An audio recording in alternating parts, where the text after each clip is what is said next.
Think about this for a second. Every time you swipe your card for coffee, tap for gas, or buy something online, a tiny fee quietly moves through the system. You don't see it, you don't think about it. But that invisible toll has minted more billionaires than Silicon Valley.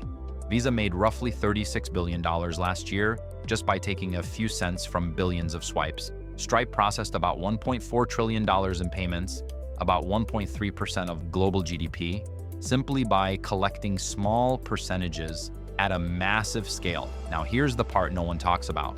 Those same tiny fees that make Visa rich can also pay you every single month because thousands of independent agents and referral partners are already earning from the same streams. So in this video, I'll show you exactly who pays those fees, who profits, and how you can ethically tap into the flow. Once you understand how money really moves every time a card is swiped, you'll never look at a payment the same way again.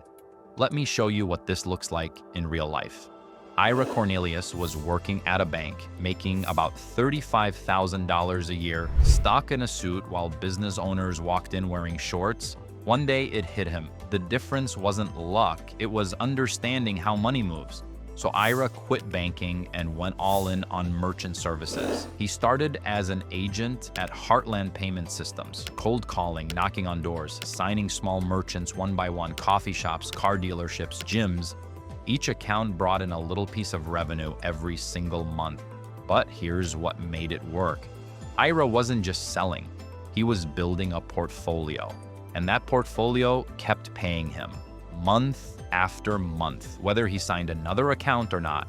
Years later, that same strategy let him launch his own company out of a spare bedroom. Today, he processes over $6 billion a year. But before I show you how big Ira scaled this, you need to understand the system he tapped into. Because once you see how the money actually flows, everything clicks. Let's zoom out for a second, because this isn't just about one transaction. It's about an entire financial ecosystem that's quietly become one of the most profitable industries in the world. The global payments industry now pulls in around $2.4 trillion a year in revenue. That's trillion with a capital T. It has been growing about 7 to 11% annually over the past 5 years. Analysts at McKinsey expect it to reach nearly $3.1 trillion by 2028. Why? Because every time commerce gets more digital, whether it's a tap, a swipe, or an online checkout, that tiny processing fee travels through the system. And those toll booths on money movement are multiplying everywhere. Here in the United States, the numbers are just as wild. American cardholders now spend over $11.9 trillion a year across credit, debit, and prepaid cards. And to process those payments, merchants paid a collective $187 billion in processing fees last year. Think about that for a second. $187 billion in what most people would call transaction costs. That's the river of money flowing quietly behind every business you walk into. And it's from that river that banks, card networks, processors, and yes, independent agents earn their piece. And the beauty of it, it's not chaos. This system is tightly regulated and remarkably stable. In Europe, for example, Visa and MasterCard have agreed to cap certain cross-border fees. 0.2% for debit, 0.3% for credit in stores, and about 1.15 to 1.5% for online transactions, all locked in until 2029. So this isn't some speculative crypto coin or fly-by-night trend. The payment system is infrastructure. It's not going anywhere. It's formalized, predictable, and designed to generate recurring revenue, which is exactly why people like Visa, Stripe, and even independent partners like ISO and referral agents have built entire careers around it. This is the system Ira learned to navigate. And once you see how it works, you'll understand exactly how he built his income stream. Now, the question is, how does a $100 card sale actually pay everyone? All right, let's make this real with an example. Picture a customer walking into a store and buying something for $100. They tap their card, the payment goes through in 2 seconds, and the merchant smiles because the money's on the way. But here's what actually happens behind the scenes. That $100 doesn't just travel straight to the merchant's bank. It takes a detour through a network of players, and everyone along the way takes a tiny slice. The first and biggest slice goes to the issuing bank. That's the bank that gave the customer their credit or debit card. Why do banks get this cut? Because they take the credit risk, cover fraud protection, and fund those reward points everyone loves. So on that $100 transaction, the issuing bank might keep around $1.90. Next, the card networks take their slice. Think of them like the toll roads of the payment world. They don't issue cards or hold money. They just run the infrastructure that moves it safely between banks and processors. That's called the interchange fee, and it's set by the card networks like Visa or MasterCard. It's usually a percentage plus a few cents. For example, something like 1.8% plus 10 cents for a typical transaction. Their fee is smaller, maybe 0.1 to 0.15%, but when you multiply that by hundreds of billions of transactions, it turns into billions in revenue. That's how Visa earned over $35 billion last year without ever lending a dollar. Then we get to the payment processor. This is the company that actually sets up the merchant's account and runs the transaction through the system. This is where merchant service providers, ISO, and referral partners operate. They add a service margin of about 0.5% to 1% to cover technology, support, and risk management. This margin is what funds the entire sales network. The agents, referral partners, and companies like PayCompass, Heartland, or North American Bank Card, it's also where residual income lives. That margin is what funds support, risk management, and agent residuals of about 0.5% to 1.5% of volume, and up to 2% in specialized high-risk cases. Every time that merchant processes a transaction, the processor and its agents get paid again automatically. In specialized sectors such as subscriptions, travel, or wellness, fees can be higher because the infrastructure required to manage risk, chargebacks, and global settlement is more complex.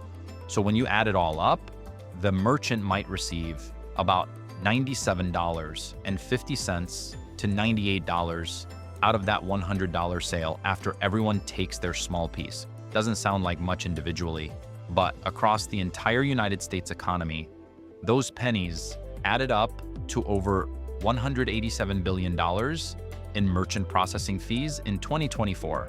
And that's not theoretical. That's booked, audited, and flowing every single day. It's the same mechanism that makes Visa, Stripe, and Square worth billions. And it's the same model independent partners like Ira are quietly leveraging to build recurring income streams. This is what Ira figured out. Every merchant he signed became a small recurring revenue stream. And when you understand that those streams compound, you start to see how he scaled.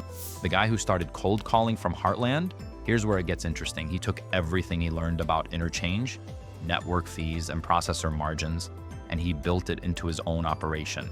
Out of that spare bedroom, he launched PayCompass. Today, PayCompass processes over $6 billion a year for more than 7,000 merchants, with over 250 active agents nationwide. Ira himself manages about 600 clients in Phoenix, each one generating ongoing revenue every time they process a sale. He calls it income that buys my time back. And he's right, because merchant portfolios can sell for 30 to 50 times monthly residuals. A $10,000 per month portfolio could be worth $500,000. That's the same system you just learned about. The same fees Visa and Stripe collect. Only now, independent agents like Ira are earning their share of it, ethically and at scale. And here's the thing, Ira's not special. He's not a tech genius or a Wall Street insider. He just understood the flow. He saw where the money moves, and he positioned himself to earn from it. And here's where you can make your own opportunity. This isn't about pushing fees or tricking merchants. The best referral partners and ISO make money because they create value, not in spite of it. When you help a business save money, understand their statements, or get better support, you earn a long-term income stream for yourself. One that pays you month after month for as long as that merchant processes payments. If you're just getting started, the simplest path is as a referral partner. You don't handle underwriting or risk. You just make introductions. For example, let's say you refer a nutraceutical supplement company doing around $200,000 a month in card sales. If that supplement company does $200,000 a month in card sales and your residual is around 2% of volume, you earn about $4,000 a month from that single relationship. At 3%, that would be $6,000 a month. Do that 40 or 50 times, and you're suddenly earning a few $1,000s a month in steady automatic residuals. The next level up is becoming an ISO agent, higher effort, but much higher upside. You work directly with merchants, negotiate pricing, and own the relationship. Top agents who do this well often build $5,000 to $10,000 a month in predictable residual income from just a few dozen quality merchants. That's not hype. The math works because the market is enormous.